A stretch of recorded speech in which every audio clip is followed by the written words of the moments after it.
Crochet, haven't seen it from all year long. Shortest outing of the year. They swung at everything. They were on a lot. They fouled off a lot of pitches. They made him grind. Offense really after the first couple hitters, but then they got to go and it made it interesting.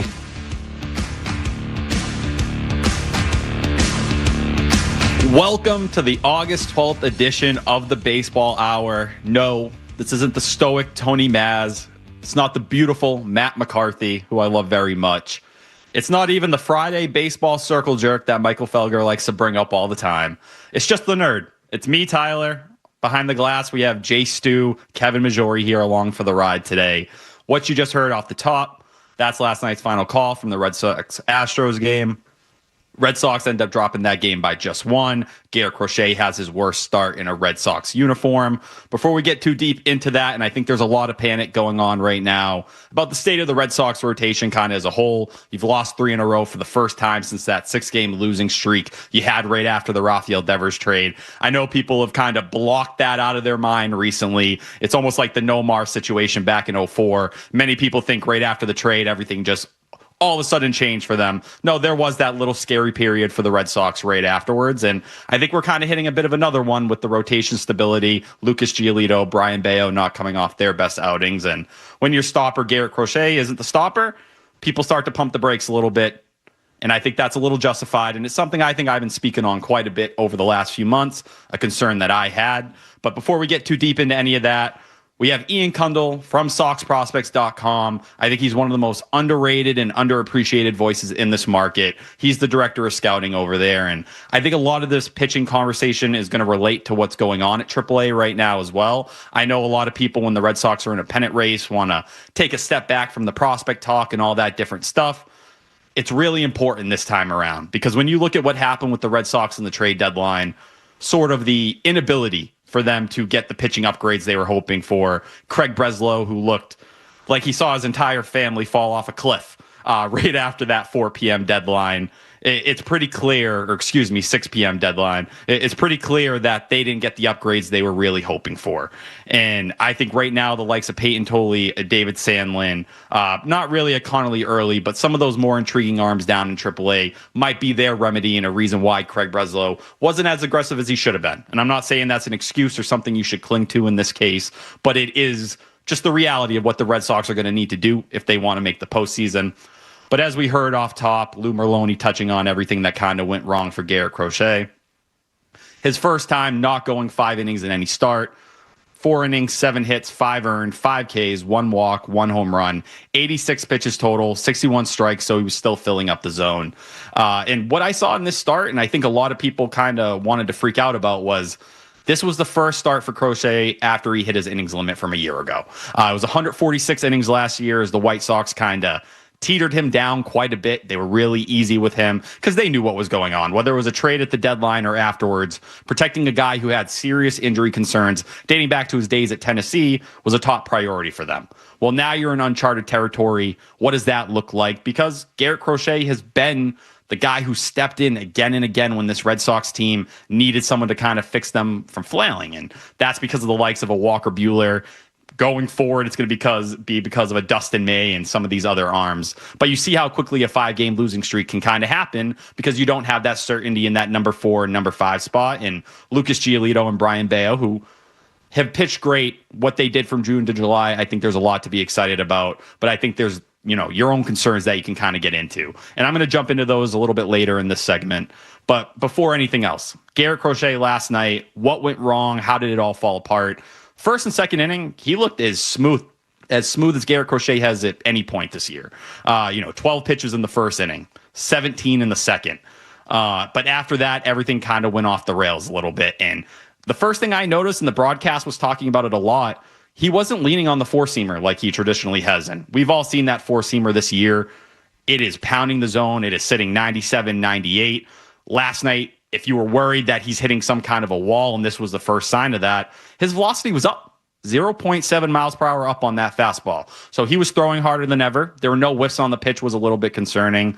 But Crochet kind of altered his arsenal. And there was a clip we pulled from post-game last night that I think everybody should kind of hear. But this was his explanation for basically what he changed. Kind of just continue to watch video and look back at it and see what it was. Was command the biggest issue with the fastball tonight? No, I didn't feel like I struggled with execution outside of 3 pitches, and 2 of them were hit hard, and that ultimately decided my stat line for the night. The velocity on the fastball was better than usual. I mean, the average velocity was up just slightly, but you got 0 swings and misses on it. So were you seeing anything different from the fastball? No, I think that it was a little bit of, without divulging too much, just the obvious thing was I spun him a lot. First time through the order. Typically, I save that for second time through, but it was working pretty well. And second time through the order, then I went with my typical approach, was which is spin. But I'd already done it so much throughout the game already that they were able to just be a little bit closer to pitches, and they weren't exactly hammering all of them, but it was just foul balls that ultimately forced me to come back in zone.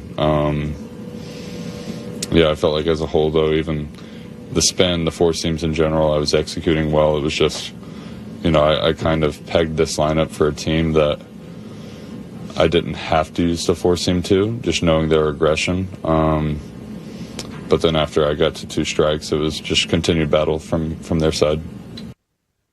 Yeah, so that first kind of explanation of him basically telling you, I went away from my approach at this start. I thought they were going to be aggressive, and to their credit, the Astros were not that much early, but especially in that 3rd and 4th inning, it was either one of 2 kind of ends of the spectrum for Crochet. It was either someone like Carlos Correa, immediately just putting a ball in play, or it was these deep counts where he kind of wasn't able to finish guys. But I go back to Texas in his first start on opening day, and it reminded me a lot of that start. And he wasn't throwing the sweeper quite as much in that start, but he was very cutter heavy. And for someone who was touted so much for his 4-seam fastball and that being his best pitch, a lot of people were kind of sitting there throwing their hands up in the sky and saying, where's the 4-seamer? And as we've gone along this year, when he's been at his best, that 4-seamer has been at play. But just looking at what his arsenal has been in 2025, his 4-seam fastball percentage in this start was down 8%. The cutter was up 5%, and the sweeper was up 13%. So to me, to hear Crochet say he kind of had to alter things, why would he do that? It felt like, to me, this wasn't him running out of gas or not being right. I think he looked at the Astros, who have mauled lefties this year. 2nd in OPS against lefties in all of baseball. The Red Sox are actually number 3, so they mash lefties to their credit. Yankees are number 1, I believe, right now. But the Astros are a team that has gone out there and put up a lot of damage against lefties. It felt like Crochet kind of saw a lot of that and said, you know what, I'm going to approach this a little bit differently than I have in some of my other starts. And I think it kind of blew up in his face in all reality. I think when he gets away from that 4-seam fastball, it kind of, I don't know. It's just his bread and butter. You were that good, Garrett Crochet. You don't need to switch up that much on a start-to-start basis to dominate teams. And the Astros aren't some bum team. I think since you've added Carlos Correa there, that team, that entire lineup is a little bit deeper. Ramon Urias adding, into that group as well. They've bolstered that team in certain ways that you can't really say the Red Sox did at the deadline. But to me, I don't look at this Garrett Crochet start and I say it's the end or him starting to wear down or whatever it may be. I have those worries about him in September. I do think that's going to be a big thing, and Alex Cora has made it clear already on multiple occasions. They will not skip him again like they did for essentially 10 days, about 10 days ago. At this point in time, he may get an extra day. You have an off day once a week, every single week except the last one of August right now. So Crochet is going to get some breathers here and there. But I think in this start alone, it was more Garrett Crochet just overthinking the situation, getting away from what he does best. And that's where you saw Christian Walker, jumping on that 3-2 cutter, 2 RBI double, immediately puts you in a bad spot. And by the time he was 2nd and 3rd time through the order, he starts to go back to the fastball a little bit. All of a sudden, Chas McCormick's sitting on 98 at the top of the zone. It's blasted. And that was the end. 86 pitches. I was happy they were pretty quick with the hook there, because if Garrett Crochet isn't right that day, if he's kind of getting hit around a little bit, you should protect him, save those bullets, because you're going to need them come the playoffs. It's going to be a major part of this entire equation. But I think for Crochet, and it was even interesting to hear Alex Cora talk about it and the difference between what Crochet said and Cora. Cora immediately goes, yeah, fastball command was off. That was kind of the issue. Crochet told you that wasn't really the issue. It was more, I think, his overall approach. And it just didn't work this time. And Garrett Crochet, he's so young. I think we forget about that because he's essentially number 2 in the Cy Young race right now. If you're worried that he's thrown himself out after that start last night, he still leads the American League in innings right now and starts. Trails Tarek Skubal by about 0.10 on his ERA. But to be fair, Skubal recently got hit. But I think where you start to worry is the fact if Crochet isn't himself or he starts to hit a wall over the coming weeks or the next 2 months, you look at someone like Brian Bayo and Lucas Giolito, when this team was humming and really doing, kind of what many people had hoped earlier in the year, you saw they won 6 straight Garrett Crochet starts in a row, 10 of 11 going into this start. And it also helped that Brian Bayo and you had Lucas Giolito with these low 2 ERAs for most of June and July. But since then, Lucas Giolito, 4.86 ERA, 6.46 FIP since the All-Star break. That's 5 starts. That includes him carving up the Astros right after the trade deadline. And unlike Crochet, where I'm telling you the workload stuff didn't match up with the velocity going down, Giolito's velocity has been down in back-to-back starts, 0.7 miles per hour. And I can't get out of my head how uncomfortable he looked against the Padres. And I'm still mad at Alex Cora for not putting Steven Matz in that game earlier, specifically against Ryan O'Hearn. But when I look at Giolito, and there's been signs of regression for him for a majority of the year, and the stuff's starting to decline. He's 12th percentile in expected ERA. And for those people who don't know, that's expected earned run average. It's essentially focuses on everything a pitcher can control: home runs, strikeouts, walks, hit by pitches, with batted ball data included. So it's a really good resource to kind of see what a pitcher's actual talent level is that year, what they're kind of actually doing. It's like FIP in a lot of ways, fielding independent pitching, but it just puts that primary focus as well on the batted ball data. But all I'm saying here is, and you look at why Breslow was so disappointed like he was at the trade deadline, you start to realize how slippery the rotation as a whole can kind of slip through. And when that's been the foundation of what works so well for you, where you're second in rotation ERA from June 10th through today, 10th and 5th, so that shows there's been a little bit of luckiness on your side.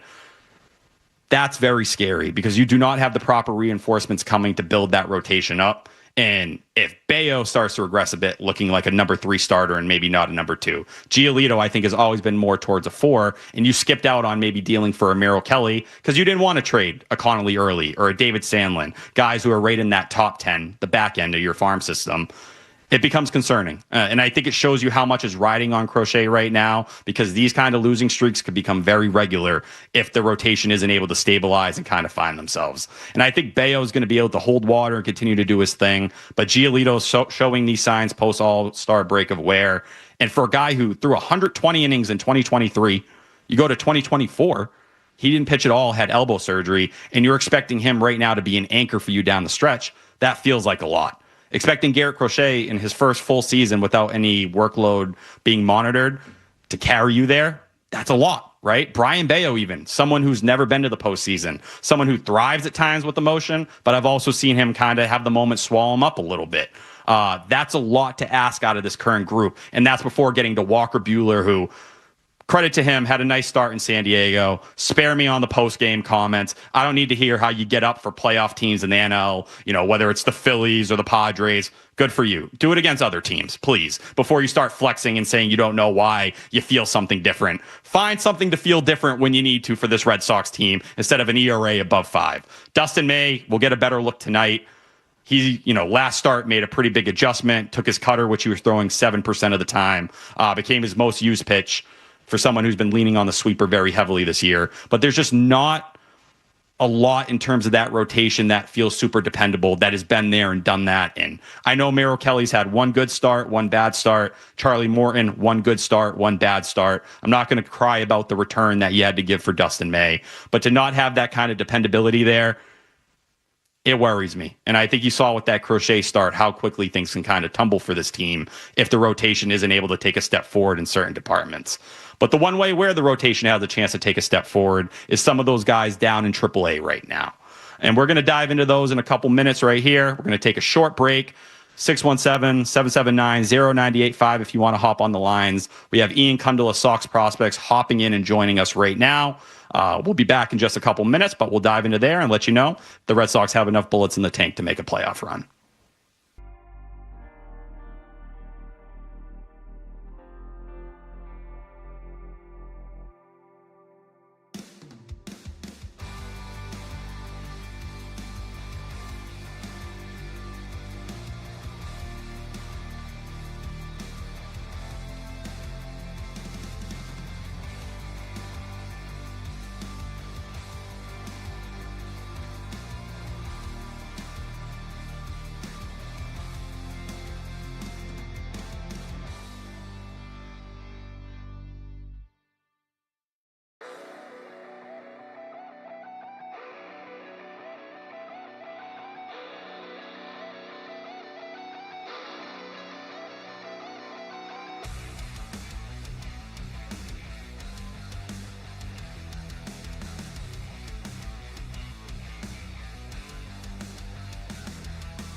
Welcome back to the Baseball Hour. We do have a special guest, but before we get right into that, I see everybody on the lines. I appreciate you guys calling in. 617-779-0985. We are going to get to those calls right after this little interview. But we have a great guest here. And truthfully, I think it's one of the best voices in the entire market to talk Red Sox, minor leagues, major leagues. It's Ian Cundall, the director of scouting at SoxProspects.com. Ian, how are we doing?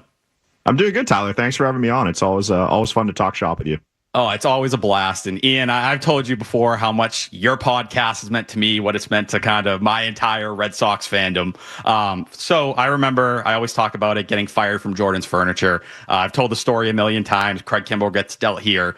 You guys had the emergency podcast back up 10 years ago.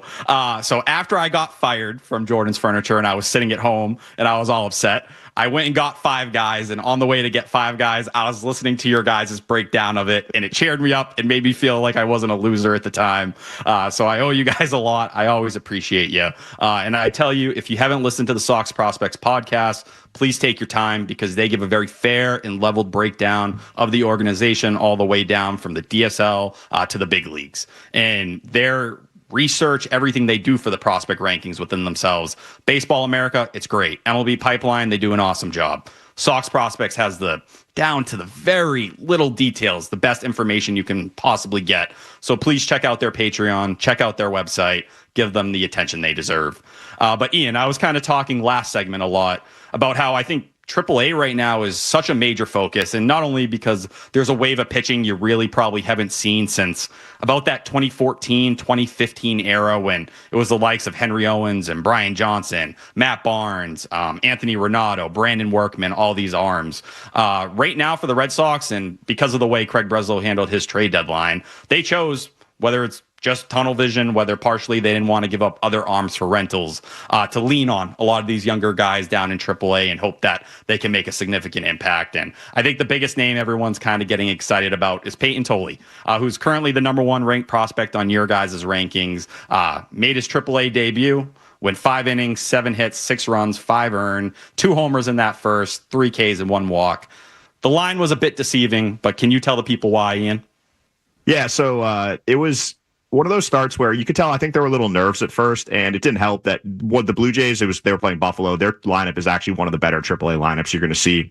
They had a couple ex-MLB guys, including a rehabber in Andres Jimenez, and some other really good solid org guys. And Payton Tolley should have been out of the first in 10 pitches. He did give up a hit to Andres Jimenez after he got 2 really good whiffs, a couple nasty pitches to him.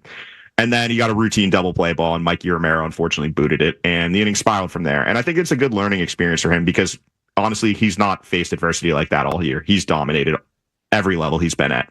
And what's so impressive is the jump he's made. You know, this is a guy who last year was averaging around 91 miles an hour with his fastball. He's now sitting 95, and last pitch of the game was 97.7 in the 5th inning. And after that first inning where command was off, he left a cutter middle to Orelvis Martinez, which was a home run. He left another fastball middle to Riley Chirota, which was a grand slam. 6 runs right there. But after that, 4 shutout innings, he only gave up 3 hits. Only 1 strikeout, but he was still getting whiffs, and you saw flashes of why this is a guy that we have as our top prospect, and he's pushing towards one of being the top left-handed pitching prospects in all of baseball. Secondary stuff last year was definitely a work in progress. Now he's made major strides. He's revamped his arsenal. He's now throwing a cutter, fastball. In addition to his fastball, he's got a changeup, kick changeup, which is the new kind of in vogue pitch with the Red Sox, especially with their left-handed pitchers. And he's also added a curveball, and that's something that he wasn't even throwing a couple months ago when I saw him in Greenville. And I thought it actually had pretty good potential. He snapped off a really good one, first final strikeout of the game. And I just think the way he handled himself was really impressive. And you can see this stuff. It's a lead extension. It's a huge body. The velo, as I said, he's up to 97.7, pushing 98. I've seen him hit above 98. And out of the bullpen, that I think just could be a weapon in September. And I think what he does, and there's a couple other guys on this team, is they can raise the ceiling of your team. Obviously, at the deadline, the Red Sox didn't go out and add a lot. And I do think part of the reason was Craig Breslow looked at what he had in Worcester, and this is a very good AAA pitching staff. There are a lot of guys who I think could help the team. And the question is, are the rentals you're going to go out and get better than these guys? And I'm not sure the Red Sox think so. And I think that's what they're banking on. And when you're talking about making a push when you're a team that maybe, isn't favored or anything, you got to find those guys that you can catch lightning in the bottle with. And they have several of those options, I think, starting with Tolley. So when you kind of mentioned Tolley as a September call-up, and I think you guys were the first one, I want to call it 6 weeks ago, somewhere around that really started to bring it up as a possibility, something the Red Sox could kind of lean into. He's had his workload kind of tinkered down as the year has gone along, and the Red Sox do that with a lot of different prospects, as we've seen. Do you think it's one of those things for Tolley where they're going to let him get some work as a starter and they're going to kind of shorten it? We got 5 innings in this start. It'll be 4, then 3. What will be kind of the way they get him to the point where he becomes the next, like a Chris Sale, same year he got drafted, Garrett Crochet, same year he got drafted as a resource. Do you think that's something they'll kind of aggressively move towards, or it'll kind of naturally happen on its own, and then come September, they're willing to maybe take a chance on it? I think it's definitely unlikely. We should put that caveat out there. Like, I would put it at less than 20% chance. But I think what you're seeing is the natural progression. He's approaching the innings. I would guess his innings limit's going to be somewhere in the low hundreds this year. And so what they've been doing his last few starts is he's not really going above 70 pitches. And especially that was what was so impressive about this first outing is I think he threw like 30 pitches in the first inning. And then he just still made it through 5 innings. And the pitch efficiency he has, because he could throw all his pitches for strikes, is really impressive. And I think the way we would see it is he'll have a couple more of these, 60, 70 pitch starts. And then if they all of a sudden, you don't see his name on the rotation in Worcester, that's either they're shutting him down or they're going full bullpen. And if they're going to do that, I kind of look at like what they did with Zach Penrod last year, because he was someone who was starting in Worcester. Then they moved him to the bullpen, and that was it takes a couple of weeks. So I think, you can get him 2-3 more starts before the end of the month. And then around September 1st, if all of a sudden we see him, coming in for 1 or 2 inning stints, then that would be hey, we're giving this a serious consideration. And if not, then, next year he'll definitely be up sometime. So from Tolley, and like you said, not something you're betting on, not something you're betting your mortgage on or anything like that. But a guy in David Sandlin, who recently, pretty quickly, 1 start at AAA, immediately moved into a bullpen role. We've seen 2 appearances from him since then. It's a bit of a mixed bag, and you were there to kind of see it. I think a lot of people would give Sandlin a much higher chance of coming up and making an impact this year than a Tolley. What did you kind of see from him? Is he a realistic option as a power righty? Because I'll be honest, watching, really the last 2 years, but going back to last year, some of those, not sitting 99, 100, pumping it at AA with, a pretty wide arsenal, seeing that maybe tinkered down to a bullpen role, it feels like something that could be a late inning arm. And I'm not saying the Red Sox believe he'll be that for this stretch run, but that was one of the intriguing parts always about his floor, even if he didn't stick as a starter. Definitely. And that's, I think there are a lot of people who think he's probably a reliever long-term and have even since they acquired him, frankly. And I think when you look at him, especially with where the Red Sox are with their right-handed bullpen options, they just have a lot more depth from the left side, which I think gives Sandlin a huge edge in that regard compared to someone like Tolley. I mean, you saw yesterday they called up Giovanni Moran, who was another guy who's been having a solid year in AAA. Right-handed options, it's pretty thin.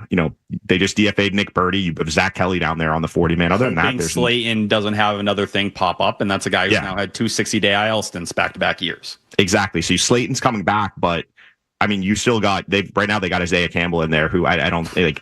He's a fine depth arm, but he's not someone you want pitching, any meaningful innings in a pennant race. And I think that's where David Sandlin has a very good chance, because this is a guy who's Rule 5 eligible this offseason. He's going to be added to the 40-man anyway, so there's no reason not to add him now. And he's up to, he'll hit 100 with fastball. Secondary's little inconsistent in the fastball. The shape is not great. It can play up when it's like 99 to 100, but his big issue when he starts is by the 3rd, 4th, 5th innings, he's fallen down to 94 to 96, and that pitch at 94 to 96 is just not as effective as it is at 98, 99. And in 1 inning relief, you don't care about that. And so that's why I think that he's someone that really intrigues me in that role. And you saw it, he had a 1-2-3 inning when this past week, just dominant stuff. His final pitch of the inning was a 99 plus mile an hour fastball. They just dotted away. Guy struck out on it. Comes back for the 2nd inning, which I didn't love. I kind of wanted to see him in a 1-inning role. Had some trouble there. He got BABIP'd a little bit, but you saw why he had those struggles is the secondary stuff is a little inconsistent. If he leaves it up, it's very hittable. And that's what happened in that inning. And in 1 inning stints, though, that's not as big of a deal. And I think that he's someone that you could really look to inject some velocity and just some intrigue to this team. When you get into September, you need, as I said, you need guys that raise the ceiling. And I think Sandlin has that chance that if he can just come in, just pump fastballs, just say, hey, throw it as hard as you can up, and then just snap off a couple good breaking balls, that might work in a 1-inning role.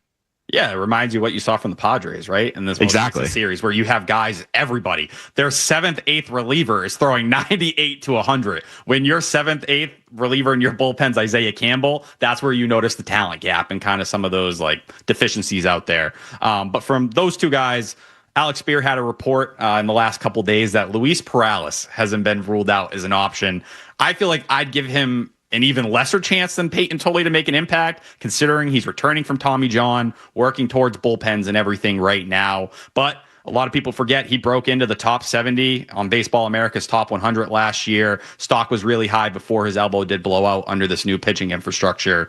Do you think there's a realistic chance they'd push him that aggressively this year? So it's funny. Someone said that to me in spring training too, and I kind of just filed it away. But given we hadn't really heard any updates, I know we have Chris Hatfield does a great job tracking our injury updates on our site. So we've been kind of following his progression, and he's not throwing against opposition or anything. Hasn't gone on a rehab assignment. So I kind of just didn't really just kind of forgot about it. But then when Alex's article hit, I was like, oh yeah, that is something that they actually have talked about internally. So why not? I mean, he's another guy. He's on the 40-man, and his stuff is, when it's all healthy, is filthy. We don't know what it's going to look like now that he's back from Tommy John.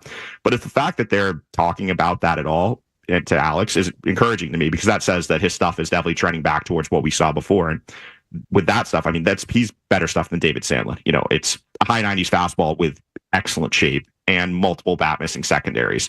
He's a little smaller. He's probably like 6'6", but it's lightning quick arm, really good athlete. And that's why there are some people who think he's a reliever also, is kind of the size, and he's had trouble staying healthy. But if he can come back showing anything like the stuff he did when he was in Portland last year, I would honestly think I would see him having a higher ceiling than David Sandlin in the bullpen in September.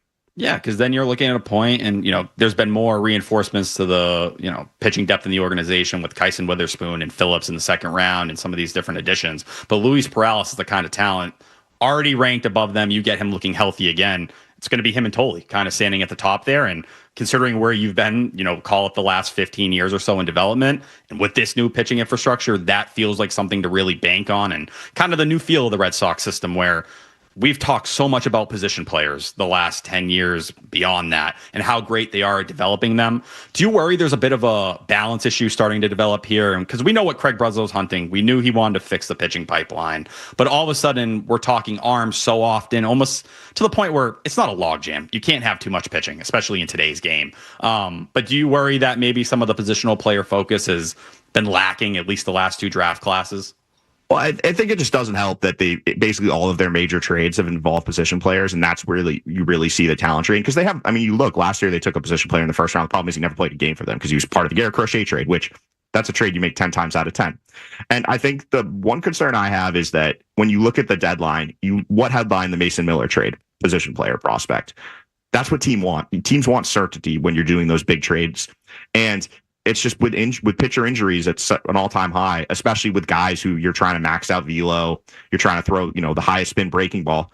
These injuries are happening more and more frequently, and it's just harder to convince a team that, hey, let's headline a deal with a pitching prospect. And that's where I'm concerned is, in the future, if they want to make another deal like the Garrett Crochet deal, or frankly, even in the offseason, they want to make a Joe Ryan deal, they might not have that position player that can carry a deal and the result be either you're going to give up a lot more depth, or another team is just going to come up and offer that position player they're seeking. And so that's kind of my big concern. I don't really think it's going to have an impact on the major league level. They've got so many cost control guys and young bats that they're fine in that regard. It's more as an asset management perspective of diversifying the portfolio, so you have things that other teams want.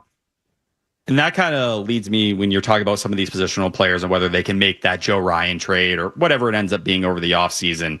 Franklin Arias, Justinson Garcia, who's kind of become my new Franklin Herman, Frank German, where we have a different pronunciation every couple weeks. We're all working through it.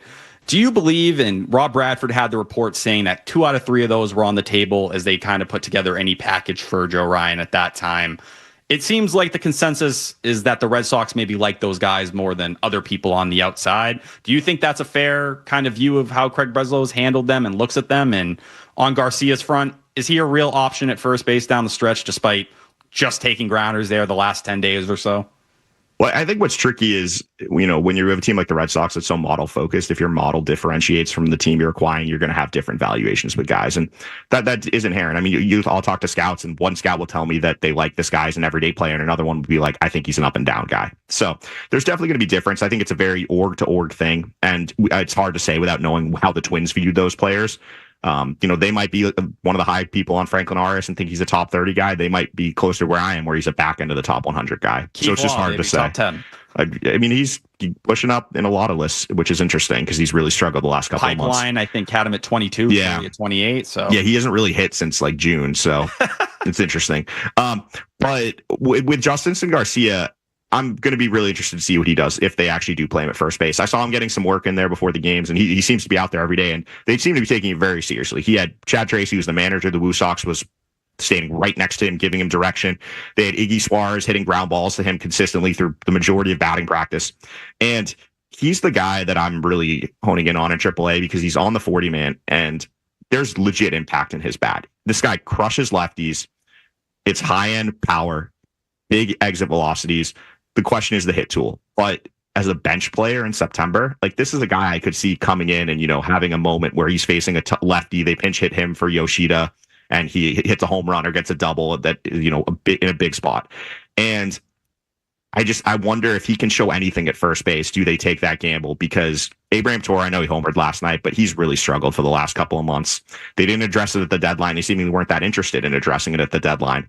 So that makes me think they're relying on either him or Christian Campbell to come up. And from seeing both of them the last week, I think Garcia has a better chance to be an impact player this season than Christian Campbell does. Now, there's been a lot of talk about the Christian Campbell hitting streak, people kind of posting it and updating it. We saw the other day, absolute hanging breaking ball that he launched, and wasn't the hardest hit ball by any means, but it looks good when some slops down the plate and you get, him pulling the baseball especially. That's what we were looking for at the major league level. Are you in a spot where you feel like he should be a consideration, or are you almost at the point where he needs an offseason to kind of figure everything out, get back to where he was a year ago? And I think you talk the offensive concerns. I think the defensive ones are just as big. And I think it's just as big, if not the reason why he didn't get a longer leash in the big leagues before getting demoted. Yeah, I think I would probably lean towards the latter. Yes, his surface numbers are better, but looking at the under the surface data, they're not at the level they were last year. He's just not impacting the baseball like he was last year. His bat looks slower. Looks like he's thinking a little more. And he just doesn't have that same pop that he did. The exit velocities are down pretty considerably, and this is during his best streak. And it's a lot of weak contact. He's getting by with a lot of bloops. And I think that he's someone that you kind of just need that reset in the offseason to get him back where he was. It obviously looked great in the first month, and then it kind of fell off a cliff. And now it's trending back in the right direction, but it's still not close to the level he was last season when he, was with the minor league consensus minor league player of the year, top 10 prospect.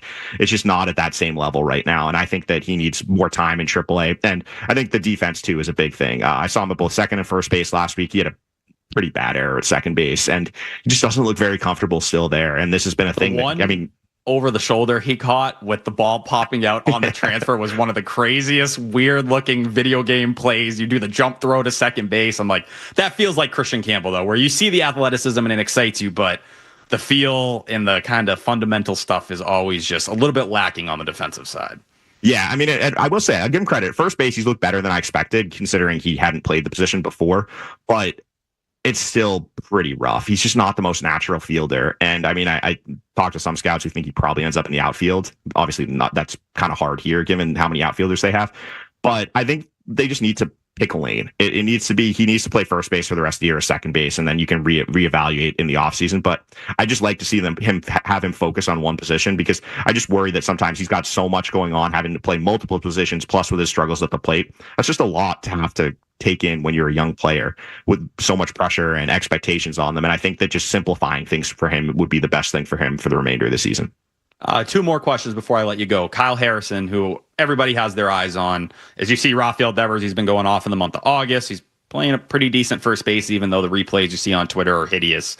Has he shown enough? And it's been back-to-back consistent starts for the first time, which we've seen him. He's had a decent one, and then he'll go out there and he'll walk more than he strikes out, 6 walks, 4 Ks.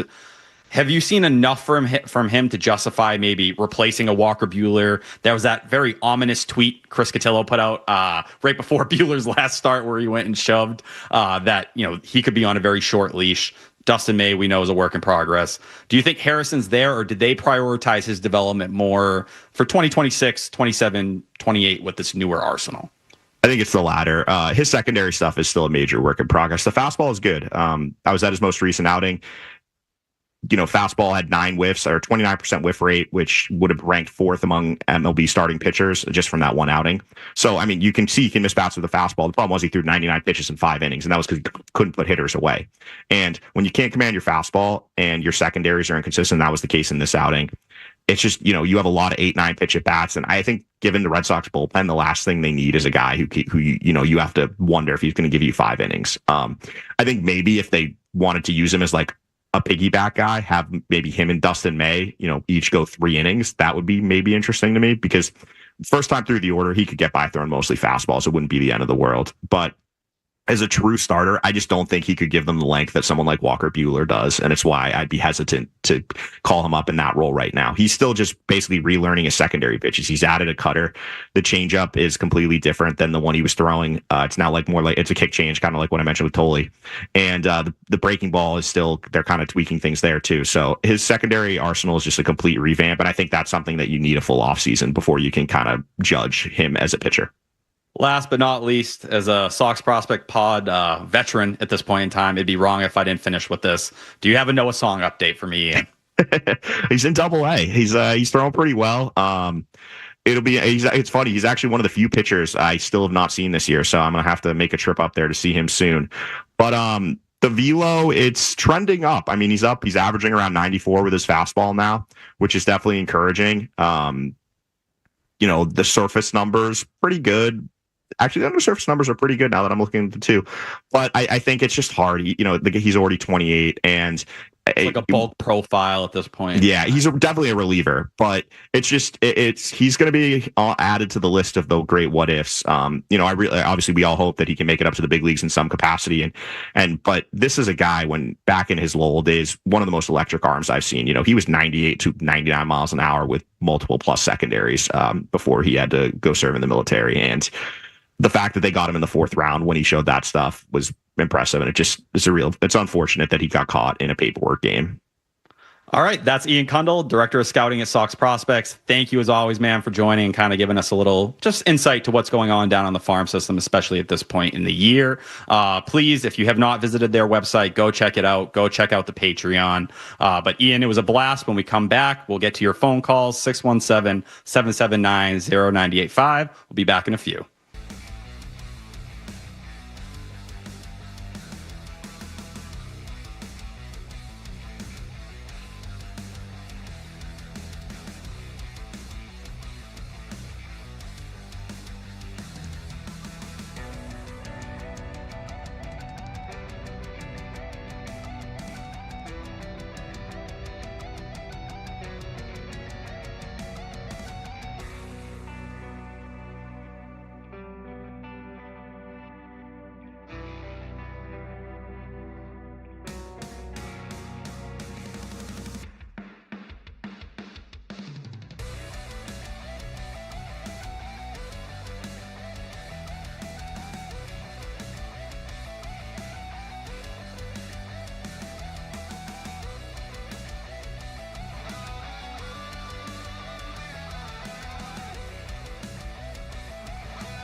impacted the pitchers at all or even the hitting productivity.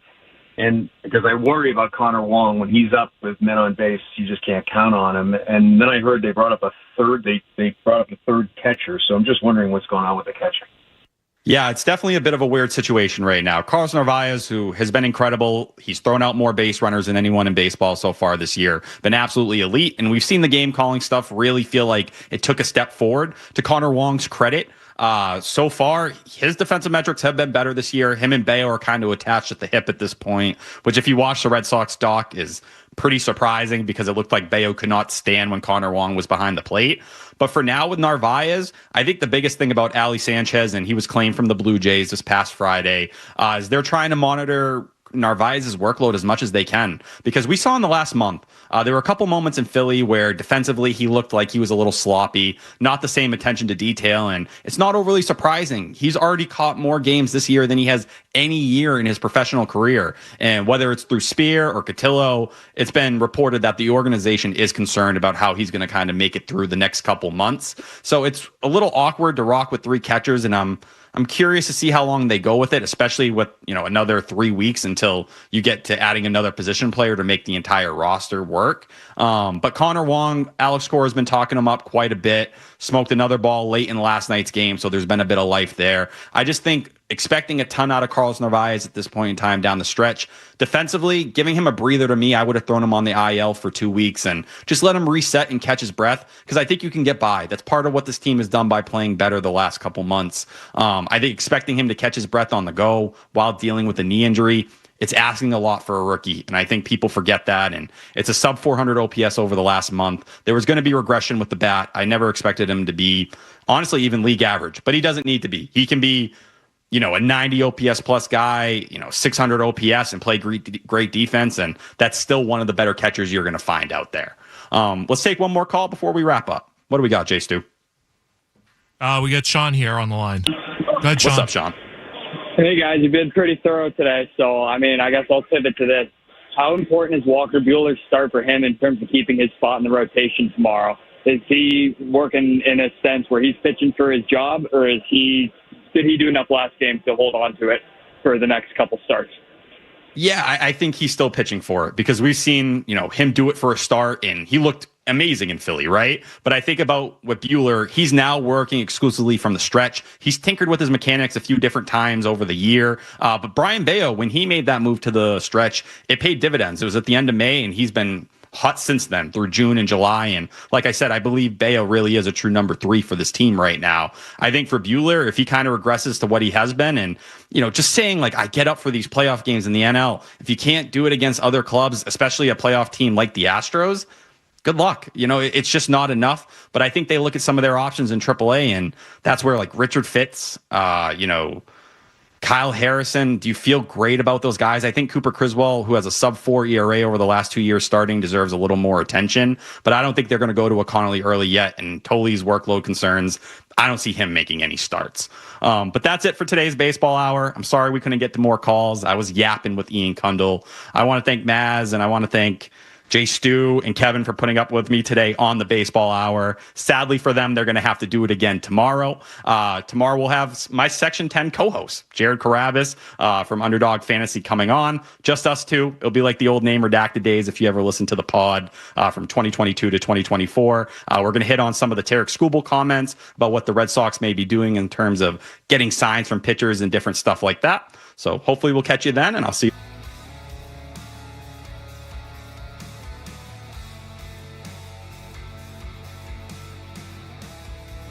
Moonlight this season, a light and refreshing citrus sweet beer from the Blue